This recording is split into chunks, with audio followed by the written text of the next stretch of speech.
इधर शिमला में मस्जिद पर महाभारत छिड़ी हुई है। यहां की संजौली इलाके की मस्जिद में अब हिंदू संगठन और स्थानीय लोगों ने खुलकर विरोध करना शुरू कर दिया है।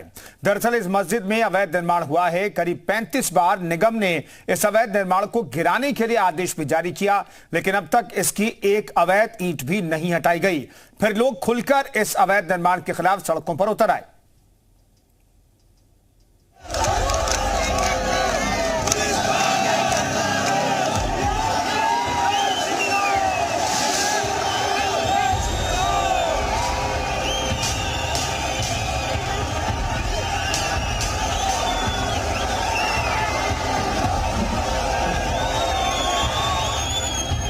यहां रण छिड़ा है। आज लड़ाई आर पार की हो रही है।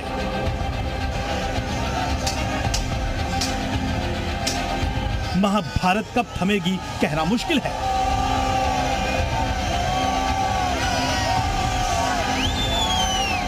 प्रशासन पूरी तैयारी के साथ इन प्रदर्शनकारियों को रोकने की कोशिश में जुटा था, लेकिन आज ये प्रदर्शनकारी भी ठान कर आए थे कि चाहे पानी की बौछार इन पर पड़े या फिर प्रशासन कितनी भी सख्ती करे, वो रुकने वाले नहीं। वाटर कैनन की तेज धार का मुकाबला करने के लिए लोग छतरी को ही ढाल बना रहे थे। शिमला में ये सब बवाल मस्जिद के अवैध निर्माण को ढाए जाने की मांग को लेकर है। ये लोग जय श्री राम भी बोल रहे हैं, तो इनमें से कई लोग हनुमान चालीसा का पाठ भी कर रहे हैं।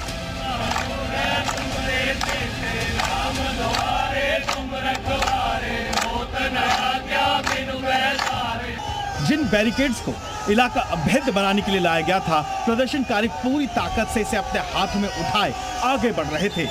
यहाँ ये लोग बैरिकेड को खिलौने की तरह हाथों में ले चुके थे। आप देख सकते हैं कि इन्होंने कैसे बैरिकेड को हटाकर फेंक भी दिया।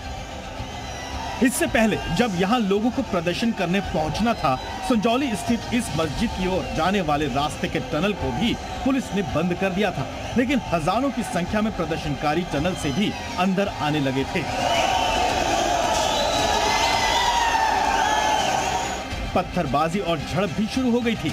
आपको बता दें कि इस दौरान हालात बिगड़ते देख पुलिस ने दो बार लाठीचार्ज शुरू कर दिया।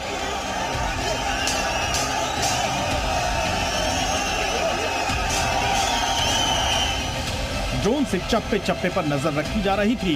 तस्वीरें बता रही हैं कि माहौल कितना तनावपूर्ण है।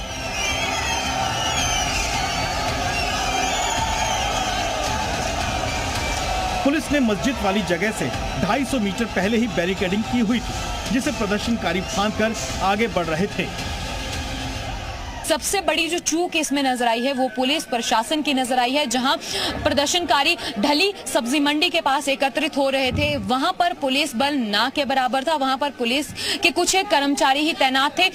जिसके बाद प्रदर्शनकारी आगे की तरफ बढ़ते हैं तो ढली टनल के पास जब प्रदर्शनकारी पहुंचे, वहां पर भी कंट्रोल स्थिति जो है वो पुलिस प्रशासन की ओर से नहीं की गई।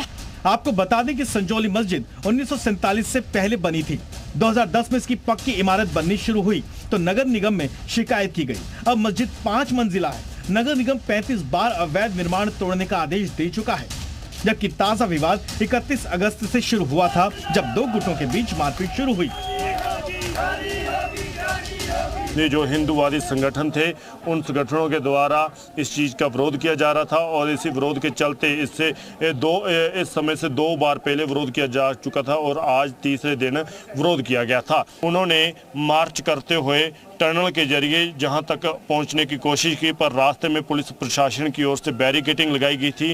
पर उस बैरिकेडिंग को खदेड़ते हुए वहां से भागते हुए एक भारी भीड़ आगे आ पहुंची। इसके बाद हिंदू संगठनों ने मस्जिद का अवैध निर्माण गिराने की मांग करना शुरू कर दिया। ये मस्जिद है, ये अवैध बनी हुई है, 4 मंजिलें इसकी अवैध है। अगर यह हमारा आधा इंच छज्जा भी बढ़ता है तो उसे तुरंत तोड़ दिया जाता है। 10 सालें हो गई है, ये इस मस्जिद पर कार्रवाई क्यों नहीं हो रही है? हालात इतने बिगड़ गए कि पुलिस वाले अपनी ड्यूटी निभाते वक्त पत्थरबाजी की चपेट में आ गए, जबकि प्रदर्शनकारी भी पुलिस के लाठीचार्ज और वाटर कैनन के बौछार की जद में आने से घायल हो गए। ड्रोन से इलाके में निगरानी रखी जा रही थी। ढली टनल के पास भी आवाजाही बंद कर दी गई थी। शिमला में धारा 163 लगा दी गई है, लेकिन सियासत चरम पर पहुंच गई है। बीजेपी हिमाचल सरकार पर आरोप मढ़ रही है तो कांग्रेस बीजेपी पर पलटवार कर रही है। स्थानीय लोगों में जो रोष है उसके बहुत गंभीर कारण हैं और ऐसी अनेकों घटनाएं पिछले कुछ वर्षों में देखने को मिली हैं और मुझे लगता है इसकी गहराई में इसलिए जाना जरूरी है कि भविष्य में इस तरह के प्रयास आगे ना किए जाएं। सरकार आपके साथ है, कानून प्रक्रिया आपके साथ है। हमको मिलकर इस चीज़ को सुलझाने की आवश्यकता है और शांतिपूर्ण तरीके से इसको सुलझाने की आवश्यकता है। बाकी जहां तक कानून की प्रक्रिया है वो एमसी कोर्ट में हो रहा है और उसको जैसे ही उस पर फैसला आता है उसके बाद सरकार अपनी कार्रवाई करेगी।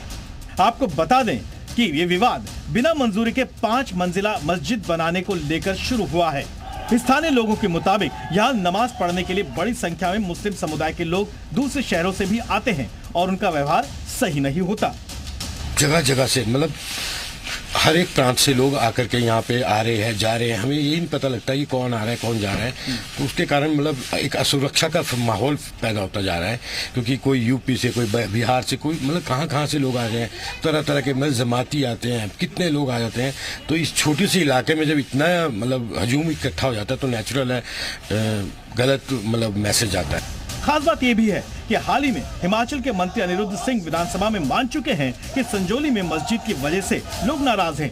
यहाँ बिना इजाजत के ही बहुमंजिला मस्जिद बनी, लेकिन तोड़ा नहीं गया। शिमला से समीक्षा राणा के साथ ब्यूरो रिपोर्ट, जी मीडिया।